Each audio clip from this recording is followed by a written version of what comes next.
Salut Facebook Live! Comment allez-vous en ce samedi? Je viens de donner un coup de pied sur une table. Ouais, je suis dans un décor différent aujourd'hui. Je suis dans la nouvelle maison de mon père à Lévis, sur le bord du fleuve. Mon père déménageait aujourd'hui, puis je suis venue l'aider. Je suis arrivée un petit peu tard. Fait qu'il était déjà dans sa nouvelle maison, mais bon, je vais l'aider à défaire les boîtes et tout ça. Puis, quoi? Ah oui, j'ai monté mon lit. Il dit, ouais, t'as aidé à monter ton lit. Bon, alors j'arrive au sujet du jour. Aujourd'hui, pour le live, le sujet s'est vraiment imposé de lui-même. Parce que je suis arrivée et il était en train d'essayer de monter la base de mon lit dans ma chambre chez lui. Puis il était crevé. Il est fatigué. Il n'a pas dormi de la nuit hier parce qu'il y avait un party à côté de son ancienne maison. Et il était déjà à bout parce qu'il travaille fort. Il est sur un show en ce moment. Il est en train de produire un festival de musique ici à Québec qui va avoir lieu en septembre. Et il travaille déjà fort, en plus d'avoir à faire ses boîtes puis à tout organiser son déménagement. Il est tout seul. Mon père a quand même 74 ans. Et donc, quand je suis arrivée dans sa nouvelle maison tout à l'heure, qui était à quatre pattes en train d'essayer de visser la vis dans le coin de la base du lit et que ça marchait pas, et que là, les gros mots ont commencé à se faire entendre et l'énergie de l'impatience, de la « plus capable », ça, là. Bon, peut-être que probablement que vous n'avez pas tous un père comme moi, mais moi, j'ai un père qui est impatient. Et la colère, elle peut se réveiller quand il est fatigué, quand il est à bout, qu'il est tanné. Le sujet du jour est le suivant. Avec le temps, en tout cas, moi, je peux avoir tendance à être comme lui, mais avec le temps, j'ai appris dans mon processus d'être mieux dans mon corps et dans ma tête, j'ai réalisé qu'il faut vraiment, c'est fondamental, apprendre à s'arrêter, à ne pas dépasser notre limite. Il faut apprendre à se connaître assez et à être assez à l'affût, à être assez connecté avec nous-mêmes pour se voir venir, sentir la limite quand elle arrive et s'arrêter à ce moment-là. Puis là, faire « OK, là, je mets tout ça par terre, le tournevis, la vis, je m'en vais respirer, je m'en vais m'étendre 5 minutes s'il faut, je vais aller faire le tour du bloc, je vais aller marcher, je ne sais pas, mais ça sert à rien. Non seulement ça sert à rien d'essayer de finir quelque chose quand tu es dans cet état-là, quand tu es trop fatigué, puis quand tu es trop rendu impatient, puis quand il n'y a plus rien qui marche. Parce que cette énergie-là, elle va créer des échecs. Cette énergie-là, elle va faire qu'il n'y a rien qui va marcher. Elle va faire que la vis, elle ne marchera pas dans le trou, que tu ne trouveras pas ton tournevis, que je sais pas, que les choses vont tomber, que ça va casser, que tu vas te péter la tête. Tout ça est arrivé tantôt.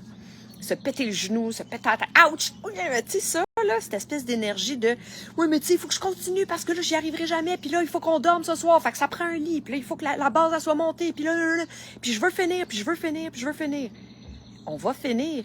Mais si tu continues à te braquer à cette énergie-là, puis que tu prends pas le temps de juste respirer, de prendre un petit pied de recul l'espace d'un moment, juste pour reprendre ton souffle, puis te recentrer, ça sert à rien, tu vas continuer de t'enfarger, tu vas continuer de frapper des murs, over and over, puis il n'y a rien qui va marcher, puis tu vas finir par péter aux frites, tu vas te rendre malade.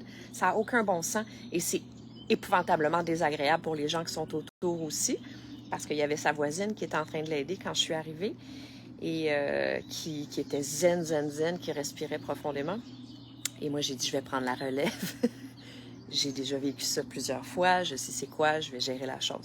Et là, j'ai essayé de le convaincre d'arrêter. Papa, arrête. Non, il faut que tu dormes ce soir. Ben oui, mais je vais dormir.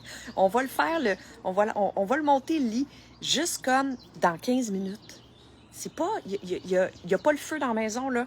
On peut respirer, on peut reprendre nos esprits, on peut prendre un petit peu de recul pour mieux revenir. Puis c'est exactement ça qui s'est passé. En fait, moi, j'ai pris le relais. Là, j'ai dit, va faire d'autres choses, va prendre une marche, puis moi, je m'occupe de la base. Puis ça s'est mis à marcher. Tu sais, il fallait juste comme être calme. Moi, je me suis déjà mis dans ces états-là tellement souvent. Je fais juste penser sur l'ordinateur, le nombre de fois où quand j'ai monté mon site Internet, entre autres, puis là, que je me mettais dans la tête qu'il fallait absolument qu'avant 4 heures, j'ai fini telle patente. Mettons, une affaire de programmation sur Internet. Je m'étais fait un horaire, puis j'ai 2 heures pour faire ça. Puis là, il est rendu 3h30. Ça fait 1 heure, puis je suis pas arrivée encore parce que ça marche pas, il y a quelque chose, un code qui marche pas, puis là, je m'en vais sur YouTube, puis je regarde des vidéos, comment ça marche, comment il faut que je fasse, puis là, j'appelle du monde, ça répond pas, j'y arrive pas. Puis là, l'impatience, elle monte en moi, puis plus je suis impatiente, plus mon énergie est négative, moins ça marche. Puis là, je me dis, non, mais là, il me reste une demi-heure, faut que je le fasse. Puis là, si tu t'arrives à avoir de la flexibilité et remettre en question.